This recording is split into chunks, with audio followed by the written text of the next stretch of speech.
Hi, Viola. Thank you for coming Hello. on. It's a pleasure having you on board among the other ATIH teachers. Thanks again for collaborating and joining this project. And before we start, I want to ask you a basic questions. And so why don't you tell us your name? I'm Viola Rose. Okay. And Viola, you're currently living where? I'm in Portland, Oregon, in the United States. All right, cool. And where are you originally from? Originally from Massachusetts. I've been in Oregon for about 25 years. Boston, Massachusetts? Yeah, nearby. Okay, cool. Yeah. Are you an MIT girl? No. Okay. Want to tell us about your formal education? My formal education. Well, I spent my formal education years at rainbow gatherings and traveling the country and going to India and living in ashrams and getting a different kind of education, which really set my life on the path that I'm on now. And yet I have some formal training. I went to the Institute of Integrative Nutrition and became a certified holistic health coach. And I'm a certified Gong practitioner and a certified laughter yoga leader, and have studied with shamans and Reiki and all that kind of realm. So very untraditional education, which I think serves me well on the path that I'm on. Awesome. And so I think that answers our next question, which is career background. You shared it. All right, cool. So this is a formal introduction. And oh, sorry, one last question. Teaching ATIH, how many years? I trained with Drunvalo in January of 2012 and started teaching in the spring of 2012. And since then I've taught almost 80 workshops. So wow, it's been kind of a full-time thing for me. So we're almost talking about one a month. Yeah, it's been 8 years, a little less than one a month. Something like that. Yeah.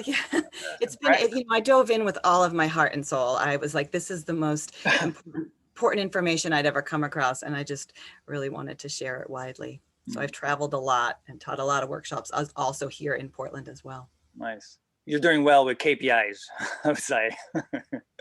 With what? KPIs in corporate world is the, your standards achievements. Oh, nice. So why don't you tell us a little bit about how you met Drunvalo and what led you to, meet him, or how did it all come together? Great.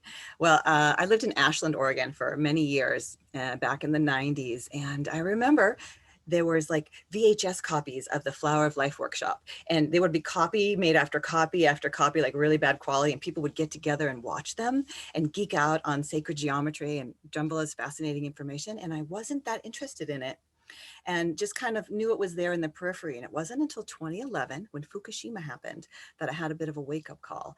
And I became nervous about earthquakes and apocalypse, and became a bit of a prepper for a couple of months, kind of got a little spooked, I guess. And then one day it hit me that the only thing that I needed to do to prepare for whatever was coming in this world was to actually get into my heart.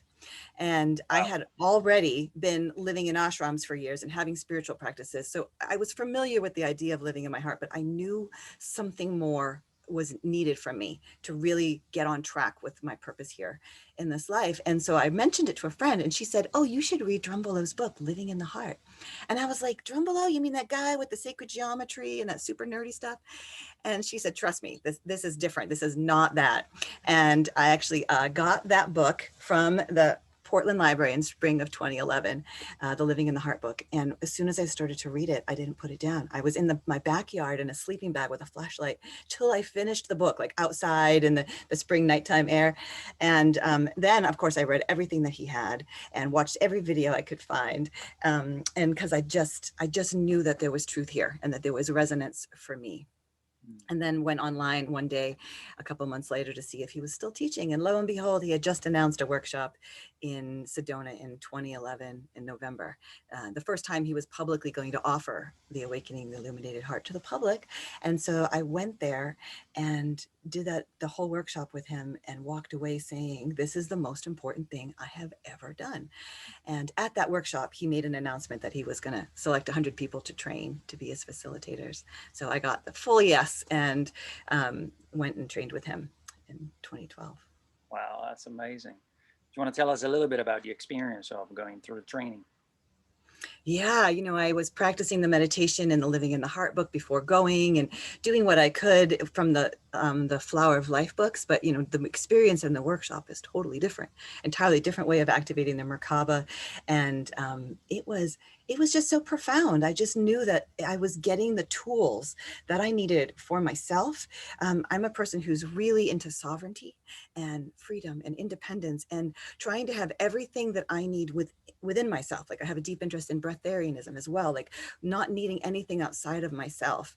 And so the tools that I got from that workshop fit so perfectly in my toolbox, because they were all tools that enabled me to not need to seek things outside of myself anymore. Connecting with my own higher self, activating my own light body, touching into the tiny space of the heart, which is like the quantum field that connects to everything. These were like amazing tools, because then after that, I could tune in directly within for answers, for guidance, for energy, for information, for life force. Mm. Amazing stuff. I have had a very similar experience to yours. I have, since I was 17, 1999, been practicing the yoga tradition, been to ashrams, spent a couple of years. No, the longest I spent was 8 months in India, but went down 4 or 5 times and traveled around and had insanely profound experiences through the yoga tradition. And in every little book that I read, from the Upanishads to the Rig Veda to the Samkhya Karikas to the Yoga Sutras, the Shiva Sutras, everywhere there's a little line about the heart. In the Guru Gita, it's actually the clearest specification of the tiny space of the heart. And it's like in the Lotus, I can read it, but anyway. And never I could really have a to-do list. I knew it was so important because it was everywhere and everyone was spoke. I mean, the highest sages always spoke about it so highly. I never knew what to do with it or how to get there. So I always thought it was like this highest state of samadhi, very difficult to achieve, or like this. I mean, how do you know when you're in the heart? That was my first question. It's like, how the heck? And then when Drunvalo's books came around, I'm a mind, yeah, I'm a guy, so I have 2 masters and I studied a lot, love to study. And so as soon as the geometry came around, my eyes went like ding, the everything inside went go for it, dude. And so I geeked out as well on the geometry. And then the Illuminated Heart book and the training came around. I never had a chance to really come to Sedona, even though I was in the States during that time. And everything came together. It was a protocol. You can do step 1, 2, 3, 4, 5. You're in the heart, and then you connect your pineal, and then all the rest kind of spontaneous happen. When Yeah. before I was also doing it with the geometry. And the fascinating stuff is that the geometry was also connecting to the yoga, which is the tantric side of the mandalas and the yantras. And like everything was coming together, and I knew it was the cherry on top of the cake of all those years of yoga I practiced and studied. So thank you for sharing this. I mean, it's exciting to find someone else that had a similar experience. Yeah. Everything gave pieces along the way. Every path and rabbit hole I went down, a journey, just diving in. It's all been all little pieces of the puzzle for sure. And then finding Drunvalo's work, it all just sort of came together. Yeah, he literally compiled eons of time in very, very dense, not dense, but like well compiled and structured courses and books. And it's Yeah. fascinating what he's done. I'm really grateful for having found his books. Okay, my next question, Viola, is can you tell us about your personal experience, first of all, of the Merkaba, and then of the illumined heart, of the tiny space of the heart? Okay, so my experience of the Merkaba, uh, I feel it most when I'm in nature. When I'm out in nature and there's the prana from the forest, I can feel the spinning around me, and I can feel the disc, and so I have a little felt sense of a relationship also with the Merkaba as part of my field, as part of my being. And the way that the Merkaba informs my life is that I feel like a galactic superhero. I just do all the time. I feel like nothing can touch me. Nothing can penetrate this energetic field unless my higher self or I want it to. And I feel I can walk into any realm, any scene. I'm not afraid of like negative energies, dark entities, like things of that nature. I just feel like an invincible superhero. And I feel like I can charge up my Merkaba and program it to bless, to emit love to the world, and just walk out in large groups of people and just like whoosh, whoosh, walk around and just like blessing the people and the energetic field that stretches out, 55 to 60 feet around me. So that's one way that I have the experience of my Merkaba, is that I just feel that sense of real sovereignty with it. I have my own energy field that will carry me wherever I need to go, and whatever happens, whether it's the end of life and just transitioning beyond this wheel of karmic realm, or it's also if ascension were to happen, whether that is something that's going to play out in our lifetime or not, I don't know, but I feel ready for whatever's coming. Nice, incredible. And so, how did you transition from the experience of creating your Merkaba with your mind into naturally manifesting it through your heart? I didn't really have too much of an experience with the mind Merkaba, because I had found Drunvalo, in the spring of 2011. And by the fall, I was at his workshop learning it from the heart. And so I had practiced it through the mind version for maybe a couple months. And without doing it with a teacher and just practicing it through the book, I never really felt like that solid click in that I was really rocking a synthetic Merkaba. So it wasn't until I activated it from the heart that it felt real to me. Mm-hmm. So can we say that you experience it more as a field rather than geometry? Yes. Yeah, I'm not too in touch with the geometric nature of it. I feel the Leonardo sphere, I feel the disc, and I feel the spinning of the star tetrahedrons, but I don't feel the tetrahedrons themselves. I'm more personally in tune with the spinning. Wow, that's fascinating. And are there pragmatical ways that you use the Merkaba or the tiny space of the heart in your daily life? Things, like, let me just be nitty gritty right now and ask you how you implement these teachings and this meditation into the three most mundane things, wealth, health, and relationships. How do you, this is what people want in life, to be happy. Supposedly the formula is based on these three pillars, wealth, health, and relationships. Okay, I think I'll take that question and then transition into talking about my experience in the heart, which was your next question for me, because I feel like I have an answer to that from here.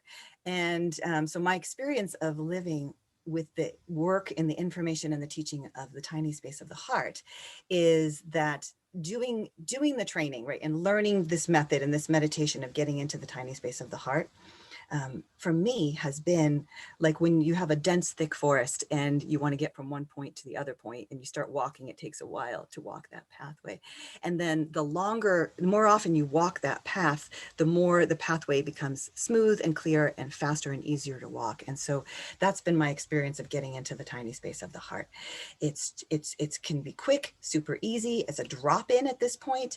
And I notice when I'm not in my heart more than like, oh, I'm so in my heart right now. That's the novelty. For me, the novelty is when I'm not, and I'm like, oh God, I'm so not in my heart right now. I'm out in traffic or in line at a store or something. Road rage. And so for me, it's a dropping in. And so the practice has become returning. It's just returning to the heart, returning to the tiny space. And it's like almost a breath and a felt sense of embodying here and just like bodying here. And I can just drop right into the tiny space. So that's how it's informed my life. And if I do the meditation regularly, then it's reminding me of that place. And then when I go about my day, I can continually breathe from this place, engage with people from the tiny space of the heart. So it's not like something I'm only doing in meditation at this point. You know, that's training so that you're living in the heart, right? The name of the book is Living in the Heart, not Meditating in the Heart. So that's the objective, right? Is to live here. And so returning and living, engaging with people, and I can feel it. I can feel the warmth in my heart when I'm there. And then your question of how does that inform like the mundane things of life, money, relationships, health. And, you know, there's the meditation in the workshop where you learn to create from your heart. Go into your tiny space of your heart and create whatever you want and bring it out into reality. It will happen. Well, I had this experience of every time I do that, or I've tried to, and I go into the tiny, I open up my third eye, do the whole meditation, go into the tiny space of my heart. When I get there, all is complete, perfect, and whole, exactly as it is. And then I don't want to create anything. And so when I'm in my heart, I don't feel like I need to push the river of life as much. I don't feel like I need to create things that I want. I become more trusting. And so I haven't actually used the Merkaba in the heart to create relationships or money. I will definitely use the prana breathing exercise to generate healthy field so that I am living healthy. And I'm really interested in that, but I haven't really used the Merkaba for that. That's fascinating. I appreciate how well articulated you are and concise at the same time. Thanks. So, one thing I want to add to that about this experience of living in the heart and how it's become such a prominent part of my reality. I think part of that is the blessing of having been a facilitator of this work, because I'm a Sagittarius. I get caught up in this path or that path and become obsessed with this thing, and I can be all over the place, exploring, growing, researching, reading, learning. And most of us, I think, have a version of that. We go to a workshop, we learn something, and then that's really cool. We do it for a couple months, and then we move on to the next fun, exciting new growth edge, right? And one of the blessings for me has been 10 years now of teaching this work, or 9 years. And I've taught this workshop so many times that it keeps bringing me back to it, right? It's constantly part of my reality. I'm running this energy in this field. And so I'm always going back to the tiny space of my heart. I'm always activating my beams. I'm always breathing the prana into my field. And because of that, it's gone so much deeper than if I had just been an attendee and gone to do it. So that's been an amazing blessing of being able to get to this point where I feel like my home is anchored in my tiny space. Because I get to teach it over and over and be with people in that field. It's such a blessing. That is pretty amazing. It is really amazing. That crystallizes it in your system, isn't it? Yeah. Like at this point, my beams of light that, we activate in the workshop, the psychic antennas coming out of your pineal chakra, they literally feel like limbs, like arms, like they're that present, a part of my physical being, that I feel these energy beams, like just like I would feel my arm. That's really amazing. Let me go through a little bit of these questions. So you never had any financial issues, I bet. Any financial issues? Yeah. No, any challenges from, like never wanted more money? No, I've never been driven by much money, and I've never really had a lot of it. And I'm a hacker, so I've always made do, and I'm frugal and a hacker, and I live in a single wide mobile home, and I live really frugally, and I've always done that. So I haven't had a big drive for a lot of money. I just need enough to be on my path and get by. And so it's never been a huge drive or a huge struggle. It's always been there for me when I've needed it or put energy into it. That's really fascinating what you're saying. A lot of people drive their life to misery in the name of money, and they sometimes don't even realize they are only making someone else rich, and and spend their time doing that. but that's another subject. So did you actually experience the explosion of light when the Merkaba activated and your light body manifested? I felt a wave of energy, you know, and having brought over 1,000 people through this workshop, it's so interesting to hear all the different people's experiences of what they are actually experiencing when their Merkaba activates. I love hearing about that. And it's so different for everyone. And for me, it was a wave of energy that went out from at my three-quarters of an inch above my perineum, where my 8 original cells are, just like Drunvalo talks about. I felt a wave, which was like the disc, you know, just like whoosh, going outward. And it was an undeniable feeling that my Merkaba had activated at that moment. Brilliant.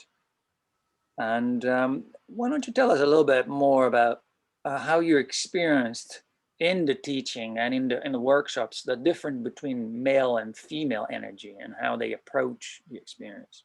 Because that's something I've not asked other teachers, but I think there's value in recognizing that, not to create discrimination, but to clear the polarity somehow. Interesting. I have noticed that more masculine-minded or logical-minded people in the workshop, you know, ask more questions and want the logistics and the details, and they want to understand the steps and what's actually happening, right? And more feminine-minded people or more intuitive-minded people will just do it. They'll just kind of intuit it and go through the steps. And so it, and yet it's not like that one way is easier than the other or one way is right. I've had just as many male body people, you know, as female body people activate the Merkaba in the workshops. So, and I think that partly is because Drunvalo is so aware of that difference, that there's 2 different ways to approach it. And so he really covers both ways in the workshop and gives people an intuitive way or a logical minded way. I think So it's fundamental. I think it's really, really fundamental because, you know,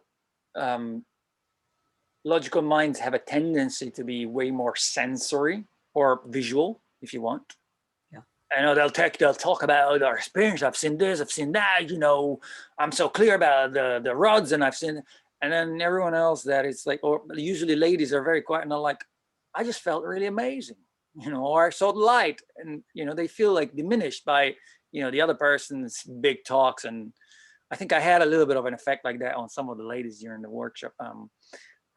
But at the moment I wasn't really aware, and I think it's important for people to be aware that there's 2 approaches. It's not that one is better than the other.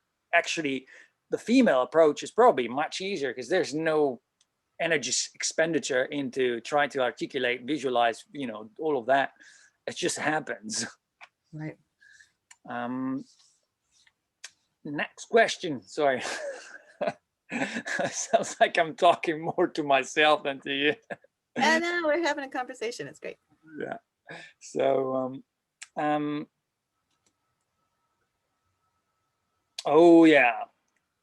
So, how did your ESP and extrasensory perceptions, and with this I want to include, clairvoyance, clairaudience, precognition, intuition has improved since your first workshop, and how through the, like, I'm sure you'll be able to articulate how it changed and how it has improved, but if you can drop direct experiences in there, it'll be very appreciated. I don't think I have specific experiences to share, but one thing that is definite is that my psychic abilities have grown to such a degree that I just trust them. I'm at the point now, the psychic antennas and my beams are so activated that I just trust whatever I'm getting without second guessing it at all. Like, it's just been shown to me over these years so much that that my intuition is on, that my psychic abilities are on, that I can read people, that I can read energies, and I just don't doubt it anymore at all. And so I just am naturally sort of just responding from my psychic center, of course, combined with the heart as well, as much as possible. So I don't know that I have specific experiences. I certainly was already tuned into a certain degree beforehand, but it's certainly amped up. That's interesting. For me, through the years, independently of, definitely my path was fundamental in understanding and practicing, but through the years and through work and even in corporate work, um, I have to say it's been a spike, and it was a necessary one, because I've had the naive habit, let's call it that way, of trusting everyone like a little puppy, but when you are in business, you got to be careful. You have to understand where people coming from, what's their true intention, where's the lie, where's the edge, where are they pushing you, which way you're going. Um, and I can smell it miles away nowadays, and sometimes it's just a matter of listening. You just listen to yourself and trust what you're hearing. That was the biggest challenge for me, trusting to myself. First of all, is listening. Sometimes you don't need to do much. You hear it. It's like in the air that they're it's a half truth, or they're going in the wrong direction. But then do you give them a benefit of doubt? Do you trust that they mean well? That's how I grew up. That's how I trusted, like I believed. But then, you know, we live in a polarity world, so you got to learn to trust, but also pay attention to who's coming in front of you. And somehow that's, I believe, how I kind of develop a little bit of a more stronger intuition. It's actually fascinating that for you is second nature. It's probably all the years of teaching. Yeah, maybe so. And then, I was saying earlier how I feel like an invincible superhero, right, with my Merkaba activated. And I think that maybe that's part of why as well, is that my intuition feels so completely dialed in, my connection with my higher self, like it's just there as an active voice inside. And, not second guessing yourself, I think is probably a crucial ingredient to feeling like an invincible superhero. There's no doubt. And so that's part of that scenario. The tiny space of the heart. Can you share something about it? And I know that you experience it on a daily basis, but like, is there any outstanding experience that you would like to share about teaching it, or how it affected your specific event or a specific situation? One of the teachers told me that he used it the moment his daughter was about to be born, because the child was having trouble coming out, and as soon as he did that, the child started coming out, and it was almost born in a fascinating way. I mean, you'll see in the if you have a look later on when this project completed, it's a beautiful experience. So that's what I'm digging for. These are the nuggets, golden nuggets that I'm looking for from you guys. So the tiny space of my heart, I don't know if I have a big story to share about something like that.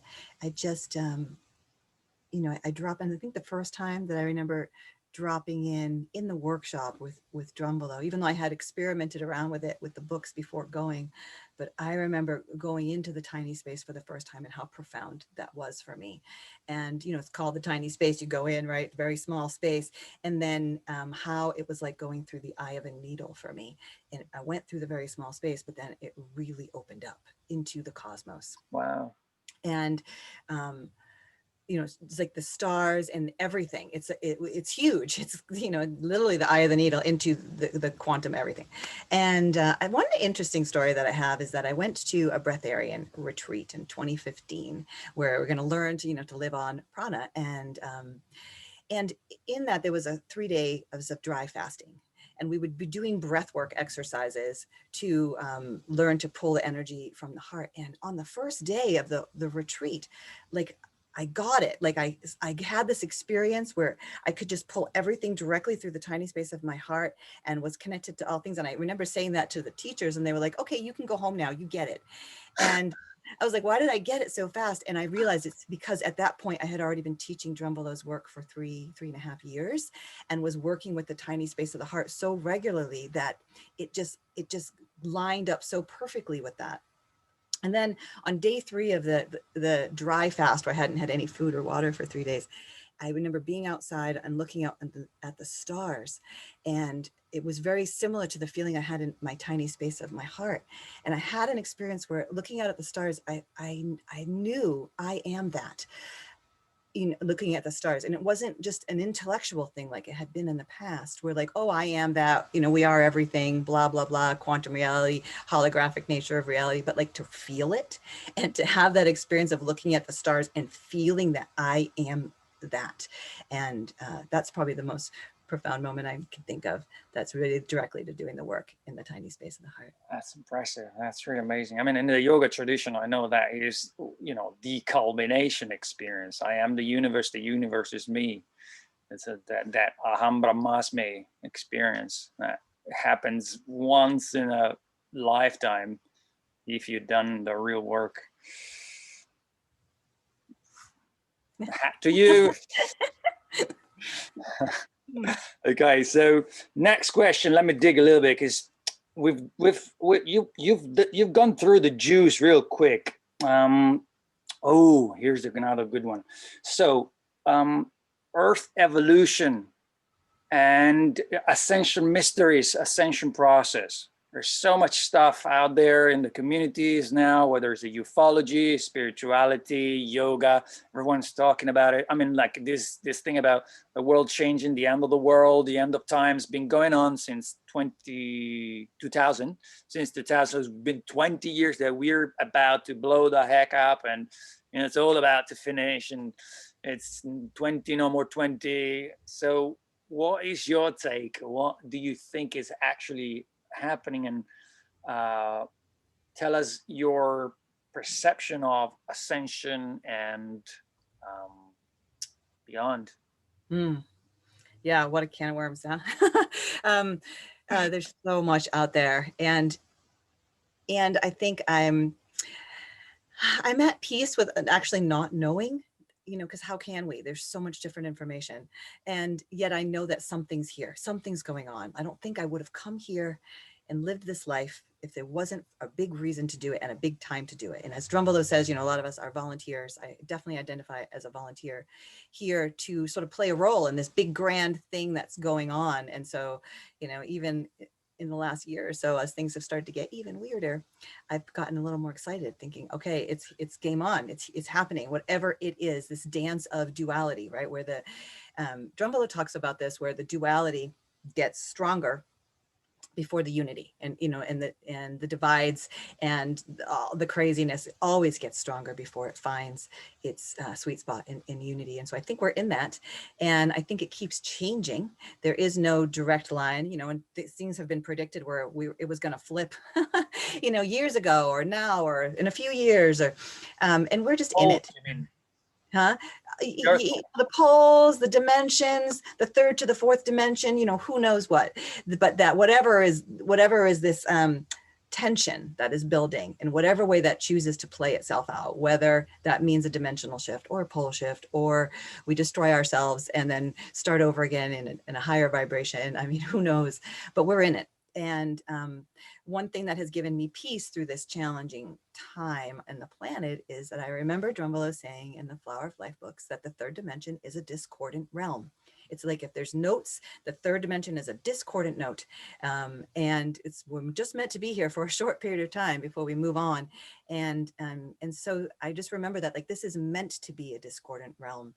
We are living in duality, and just the nature of the third dimension of the earth. I mean, everything eats everything else here.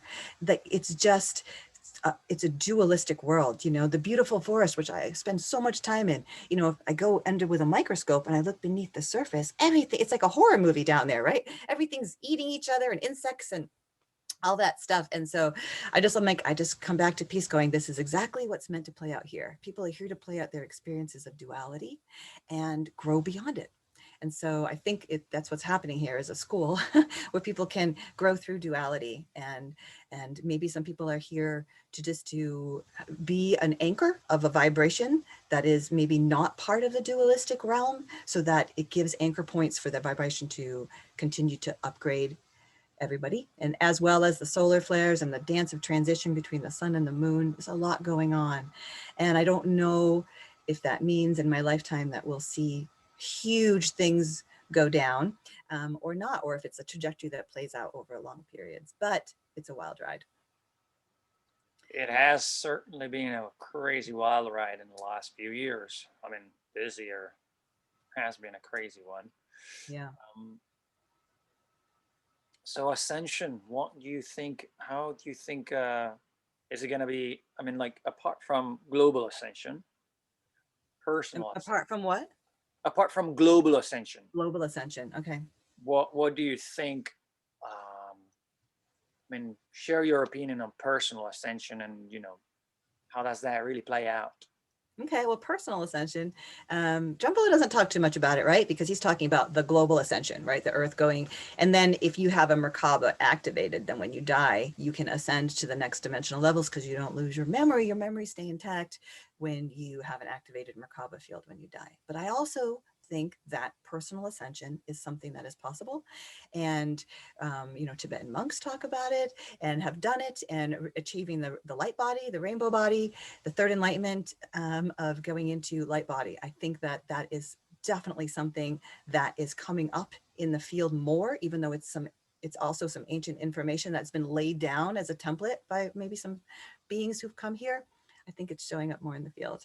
And I think that as the polarities increase, people will find themselves on one side of a bifurcation of another. And if you're on the side of the bifurcation that is ascending, there may be a acceleration of that, and that maybe more people will start to tap those places of personal ascension where you are achieving light body and all of your cells are vibrating with light, and you have free will choice to be here or not be here in this dimensional realm and could come and go. I think that that's incredibly possible, and it lights me up to move in that direction and to think about it and do practices in that way. Okay, thank you for that. Out of body experiences, and I'm going to level 3 questions now, so Okay. feel free to answer or not answer, say pass, whatever you prefer. So before we step into those questions, what do you think about belief systems, and how can people grow up or out of belief systems, and how do they learn to recognize them? Because fundamentally, this about ascension is still a belief system. There's certainly a lot of stuff happening out there, but at the same time, 100 years ago, we believed that the earth was flat. Some people still do. So yeah, so I love to talk about belief systems. I think belief patterns are huge, and that we do live in an unlimited universe, right? This is on some nature, some holographic reality, create your own reality game. And so if we are living in an unlimited potential, then what limits us is just our belief patterns. And so that is really exciting to think about and talk about and feel into. And I've spent my life excavating myself from the norms of the culture that handed me a whole set of belief patterns growing up, right? And so by the time I was a teenager, I was questioning all the things, like, what is true for me? What does this resonate for me? And why do I do things this way and or that way? And just finding authenticity instead of following stuff. And then when I catch myself even still doing something and I'm like, why did I do that? And I'll look deeper and find out, oh, I actually don't feel that way or don't believe that. It's a belief pattern that I don't even really consciously believe, but it's still in there. So I think that it takes a lot of introspection to sometimes to break through belief patterns, and consciously being aware, meditating your day so that you're looking consciously at what you're doing throughout the day so that you can assess if it's authentic or if it's coming from a conditioned place.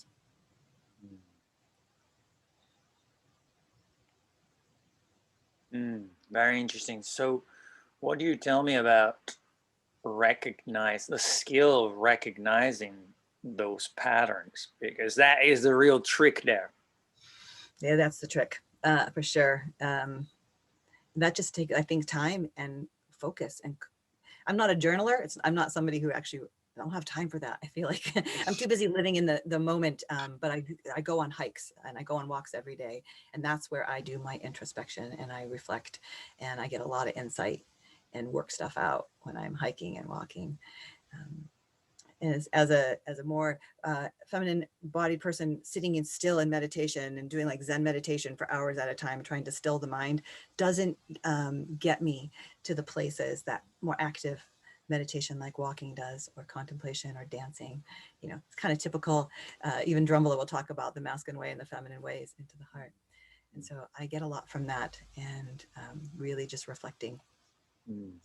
I don't know that there's a shortcut through that. You don't To think there is? really, to being conscious and aware and seeing your patterns. Like, I don't know that there's anything but time and being willing to look. I may be arrogant to say that I have resolved all my belief systems, but I can definitely argue pro Q&A. That's what helped me the most. Do not, I mean, question everything. I don't want to talk about trusting or believing, because I know there's power in that. But I also know that the truth behind true capacity to understand is questioning everything. Never take any assumption, never take anything as an axiom, never, always ask even your mother, especially your mother, never accept anyone's straight information. Why? Because it's always tainted or distorted, if you want to use the law of one, with their own intention or with their own self-interest. Mostly in the society we live in, everyone communicates, a lot of people communicate for their personal self-interest. I mean, right now, this project in itself is a selfish effort. I want to talk to these amazing people that teach the awakening, the illumined heart, and, you know, suck as much of their experience as possible. And, you know, eventually everyone else will get to enjoy it too. So it becomes a win-win. So that's what makes me really excited about this project. But, you know, if I'm selling you my latest book, or actually if I'm selling you, let me give you an example. I don't know, the latest cell phone, you may not want one. And, you know, I'm just talking with a purpose to, you know, fulfill my desire to sell. Simple, pragmatical example, maybe too mundane, but oftentimes I think the belief systems are hidden in not questioning. Right. People are lazy to not, you know, they just accept what's coming and drink it down. Absolutely. I think a lot of people are just doing time. They're just here, just getting by. And, you know, that brings up the whole thing about fear, and how when people are in fear, they're so much easier to control. And you know, to step out of fear, you have to do the work. You have to excavate and release the belief patterns, the traumas, the schemas, all the things that can get in the way from you actually responding authentically to the moment. And so a lot of people are carrying a lot of fear and a lot of trauma. And when you're in that, you know, almost living in a fight or flight state, there just isn't energy there to pursue those kinds of Q&As and questions. And so the degree that we do that work, then we can get out of the fear response, and just whenever fear comes up, or programming, or you know, threatening things, and how, you know, the culture loves to keep people in fear. And when you're just in your heart, you can say, no, thanks. You know, I'm just not buying into it. I'm just going to stay in my heart. And Drunvalo says that often, you know, just that the degree that we are in fear is the degree that we can be controlled. And so when you step out of that and do that work, then you're free. Yeah, absolutely. I'm going to jump into a topic that has been fascinating me for decades, and it's the topic of death. And going beyond the veil, the tube of light. Some people believe it's a trap. Some other people think that is the channel that goes straight to source. Others think there's no such thing. What is your opinion? And, you know, again, we are in the realm of belief systems, since I don't know if you had an out-of-body experience, but I haven't really had an out-of-body experience. Yeah. I've been trying to be embodied. It's been my path for a long time, and I feel like I've arrived there. And so I don't tend to shoot out even seek that. I'm interested in lucid dreaming, but not so much out-of-body experiences. But let's talk about death. And so I also have a huge fascination with the idea of death, and like Tibetan Book of the Dead, and like the tunnel of light. And is that a trap? And is that a soul harvesting thing? And there's so much interesting, information out there to sort of dive into. And of course, it's all hypothetical, and it's all other people's stories. And what's my own experience? I think at this point, I've come to feel that I'm not going toward anything when I die. Like, being sovereign and realizing that everything that I need is directly within. I'm going in. I'm going to go into the tiny space of my heart. I'm going to go inward rather than following a light or following some loved ones here or anything like that. And, it is possible that I still have some ego hangups on trying to be sovereign and do everything on my own. However, I don't know about trusting tunnels or channels or other things like that. I think that because we live in a multidimensional reality, there's possibilities and there's options, because so much of this is based on belief patterns. If the universe is unlimited and there's levels and layers of potential in this realm, then a person's belief pattern maybe defines what does happen to them after they die. I have the experience of my mother dying 5 years ago. She was a Christian and really close to Jesus. And after she died, a family member had a dream, and she came to this family member of mine in a dream and said, "It's true, Jesus is real. I'm with him." And it really confused my family member, who has taken this workshop and used to be a Christian and had outgrown that. And then she had this dream, and my mom coming to her after she died, telling her, "It's true, Jesus is real." And then they were really confused because, and the way I explained it to them was that I felt like that was actually probably true for my mother, because she believed that so strongly that she was at that vibrational level that when she died, her spirit probably went directly down the tunnel or the channel that led to that recycle mission. And she probably was in that field and experiencing her reality. I had Amachi was my guru for many years in the 90s. And I remember going through a period where I was really confused about Veta and Advaita. Like, is non-dual the reality, or is it bhakti and devotion and a deity, and like, which is it? And I remember her telling me, it's as you want it to be. And that kind of also lines up with that, right?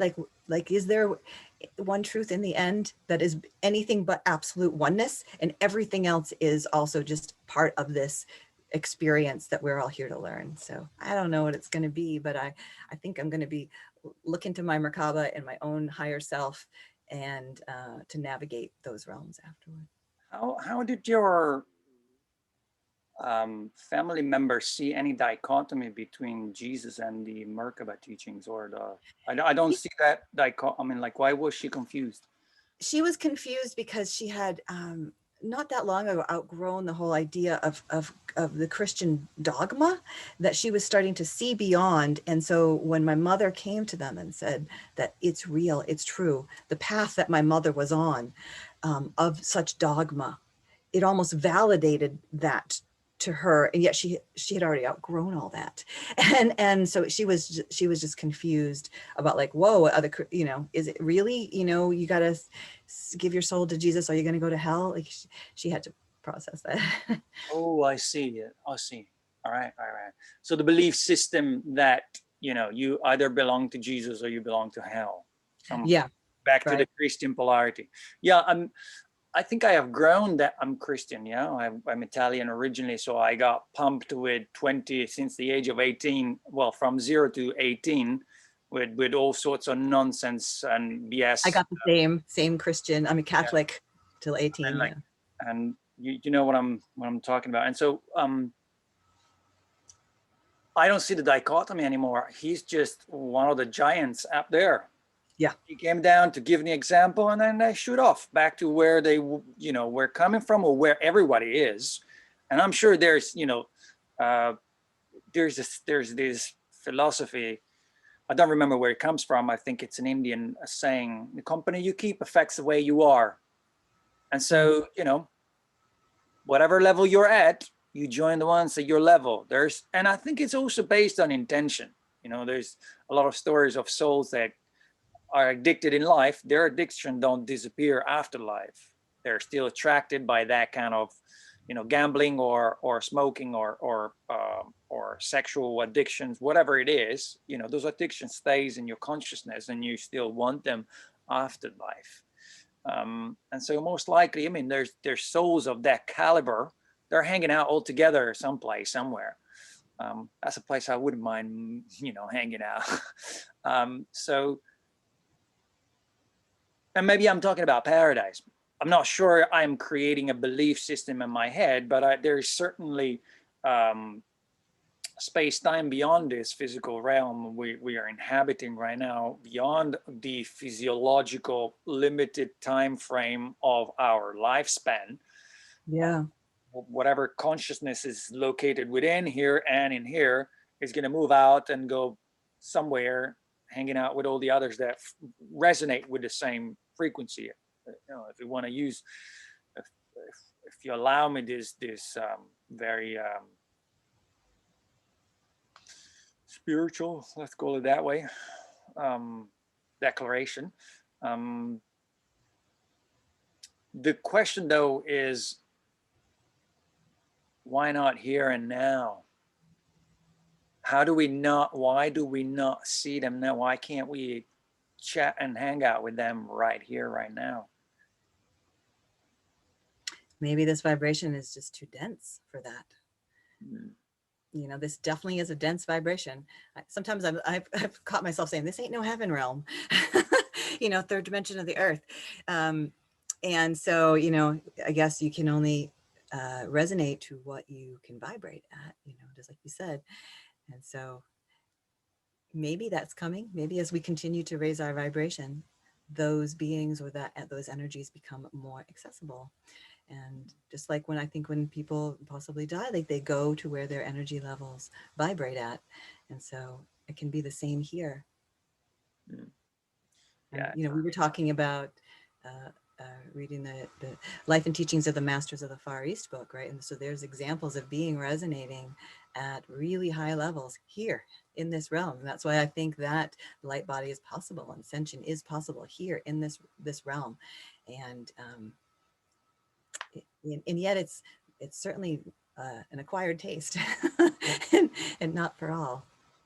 I mean, it is, in my opinion, one of those you don't know what you don't know situations where if you don't sense it somehow. I mean, if your apparatus for perception is not influenced by them or their presence, I mean, it's like never having had strawberry ice cream and not even knowing that it exists. It's like not even in your field, right? So the question is begged, and it's obviously how, you know, how do you get to these guys, and how do you meet them, or how? I guess prayer is probably the answer.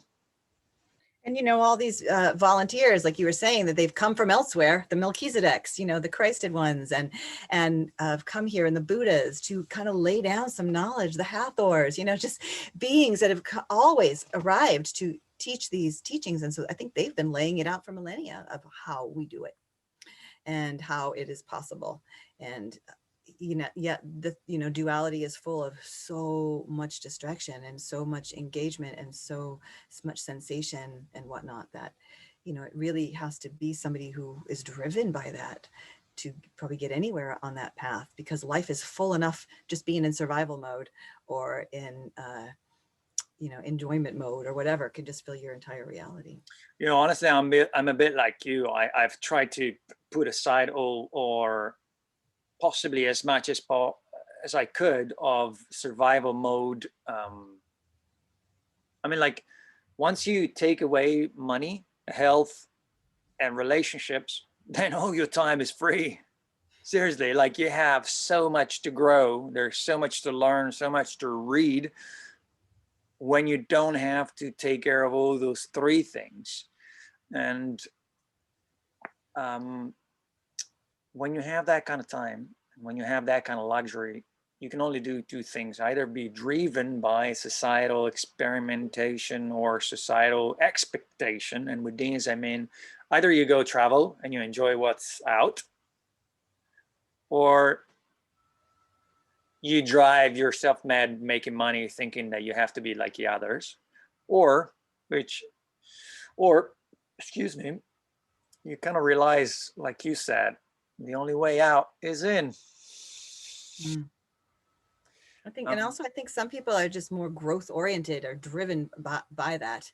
Yeah. And also there's an interesting thing, the work of Dolores Cannon, and she talks about like the 3 waves of volunteers in the new earth, and that the second waivers are people who, just came here as volunteers. And I identify that with that. And there's something specific that she said that really resonates, is that people who are here just to kind of play a role in this awakening tend not to want to sink into life too much. They're not always having families and big jobs and things like that, things that enmesh you heavily in the world, and then you get caught and you get invested in all the things, and they just kind of walk lightly, just being the vibration.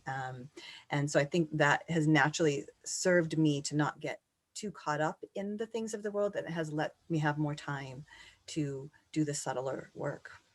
The inner work, yeah.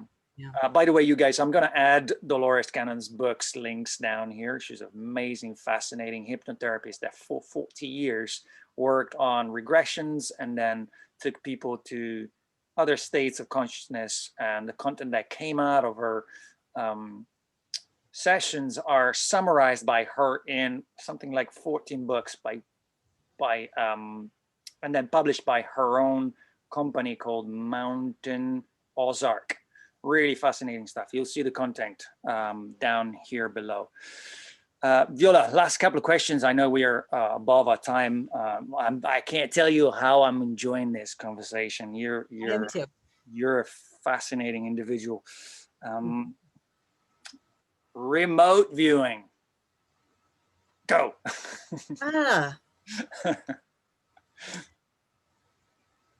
I don't see very much. So remote viewing is not something that I've experimented with. More like I have my intuitive sense, my intuition, and I trust it, but I don't always see in that way, or nor have I cultivated that. So I guess we can pass that on that one. All right, cool. Next question would be Egypt. Oh, sorry. No. One more interesting one. Sun, the sun. Sun. I love I'm a former student of breatharianism. Yeah, I feel like the sun is one of the very few things in this realm, in this dimension, that is unmesswithable. And I feel like the moon's questionable. Absolutely. There's no. Yeah, exactly. It's just you cannot touch it. It is pure. It is when I think of Father Sky, I definitely am tapping into the pure energy of the sun. And I try to sun gaze as much as possible and lay out in the sun. And I'm a huge fan. And I think that the sun is a conscious being, just as I feel like the earth is as well, right? And actually, in one of a past life regression that I did with Dolores Cannon's work of going into some past lives, I had a lifetime as a sun, and that was shocking and fascinating to find out. And so maybe why I also have such a resonance to the sun, and probably a portal. And I don't think it's hot once you get onto the inside. That makes a lot of sense, but I don't know for sure. But big fan. Yeah, big fan as well. I'm boosting with energy when I'm under the sun. There's just no other way to say it. It's like, oh, fuck. I could have just run 100 kilometers and I can still go. As long as the sun is out, no, nothing else is necessary. So nice one. Spot on the sun, on the sun. It feels like I'm not even going to say that. I was about to say, it feels like I'm on a speed dating thing with you right now. Weird how many same things we have experienced. So last question was about the Sphinx and Egypt. You've been there? Yeah, I have. I went to Egypt in 2012 to spend the December 21st, 2012 there. Um, Wow. yeah, I Were had, you there before? no, it was my first time. Although since I was a little girl, I've been sort of obsessed with Egypt, and I had posters in my bedroom growing up of Egypt. And any school report I ever had to do, I would do it on Egypt. And so there's always been a draw for me. And I think the closest thing that I maybe resonated with in this world that felt like home or felt familiar. And so in 2012, when I knew that December 21st was coming, Drunvalo was going to lead a big meditation on that. And I thought, where do I want to be on the planet for that momentous day? And so I decided that this was the time to do something I'd been kind of saving up for my whole life, was to go to Egypt. And I thought that I would go there, and that would be where I would going to anchor energies on December 21st. I would be anchoring energies in Egypt. And then I got there and went with a very small group of like 12 people that I found, like a spiritual tour, so they could take you to all the places. And then went to temple after temple after temple, and just was almost bombarded and floored with so much energy that I realized, oh, silly me. I thought I was going to go to Egypt and anchor energies there. Egypt wanted to anchor energies in me, the other way around. Like, what can I add to that energy? Wow. So, so I had a profound experience there, really, some really profound stuff. And I still think about it. It haunts me. It was profound connection. And I don't know that I'll go back or need to, but it certainly was a lifelong thing that I had always wanted to do. And I got to be at the Sphinx and did a meditation standing in front of the paws of the Sphinx, and realizing that probably right beneath me, was Akashic Records and just like the halls of Amenti and just all this energy. And I could really feel, the energy. It was just so potent. I took my shoes off everywhere I could and just really connected with the land. And it was like the funnest field trip adventure, surely, that I'd been on. Wow. So was that in the pyramid, or just temples around that were so charged and so potent, or where? All of them. Yeah, all of them. I got to be inside the Great Pyramid on the full moon one night after hours. We had rented it where you can pay some money. And so a little group of 12 got to be alone together for like 2 hours in the Great Pyramid and just run around and do whatever we wanted to, and toning and laying in the sarcophagus and going down to the subterranean chamber, and even finding like the little tunnels where Drunvalo talks about in the Flower of Life books, where he was trying to activate his Merkaba. I mean, it was just so amazing. And I remember when I left and came out, I felt like I came out on an alternate overtone of this dimension. Like, wow, I don't know that I'll ever be the same. And I felt like it was lots of activations for sure. Wow, fascinating. Did you go with Drunvalo on that trip, or were you on or someone else? I found a very small group like that led a little spiritual tour. And so I was on my own with a small group of 12. Yeah. Wow, super cool. All right, why don't you tell us a little bit about your website, your email, and all the other services that you offer? Okay, sure. So my heartandsound.com is my website, heartandsoundhealing.com. And so the heart is the heart workshop part, is the awakening the illuminated heart. And I'm offering those workshops in person about every 2 months in Portland. Still throughout this, I am offering them in person because I feel like this is the most important work, especially for this time. And so I have not stopped offering those just to very small groups, and also have been doing them online as well. And I started doing that as soon as things locked down in March, and have maybe taught 6 or 7 of them online, and it actually is really wonderful. So every 6 weeks I'm doing one online, and then also about every 2 weeks in person. So if you're around in this neck of the woods, you can come to an in-person workshop. And the online ones have been amazing because people are in the comfort of their own homes and can go really deep into the meditations. And it's been really fun because I've got to be in workshop with people from all around the world because it's more accessible. So doing that, I also do regularly, I do ATIH refreshers for like 3 hours, where anyone who's done the workshop can come and do like a little 3-hour reboot and go through all the steps again. I love to do that.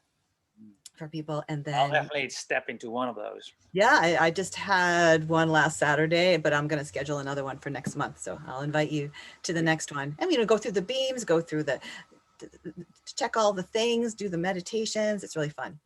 And then the other piece of what I do is I'm a sound healer. So I've been interested in healing since I was about 25. So a little over 25 years now. I've been focusing on healing work, and also have been a musician since I was in my early 20s as well, as a vocalist and playing lots of different instruments. And eventually they both combined together, and I found myself as a sound healer. And so I have lots of sound instruments, and I do sound healing events. I don't do them online because I feel like the sound is about the vibration and being in the room with them. It's the same reason people still go to the symphony as opposed to listening to a record, right? So I have a practice here in Portland, Oregon, where I do sound healing events for groups, and I do private sound healing work and healing sessions with people. Nice. So, any specific instruments? I really focus on the gong. And if I sort of turn my camera here, you can see that I've got a whole sound studio right there. And so I love the gong. I find it to be the most potent healing tool of them all, the way that it just can repattern and clear the energy field and take people into theta brainwave states. And so I think the gong and my voice, I would consider my main two healing tools. Yeah, that's pretty amazing. Email, please. Yeah, Viola Rose 7 at gmail.com is my email address. And the website, right, is heartandsoundhealing.com. Awesome. All right, you guys, this is Viola Rose, right? You can hear, extremely well articulated, an amazing teacher, dedicated basically most of her life to spiritual work. Definitely vouch for her. Check her out.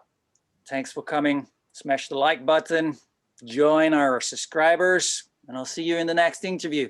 Take care, you guys. Thank you, Viola. All right, bye-bye. Love.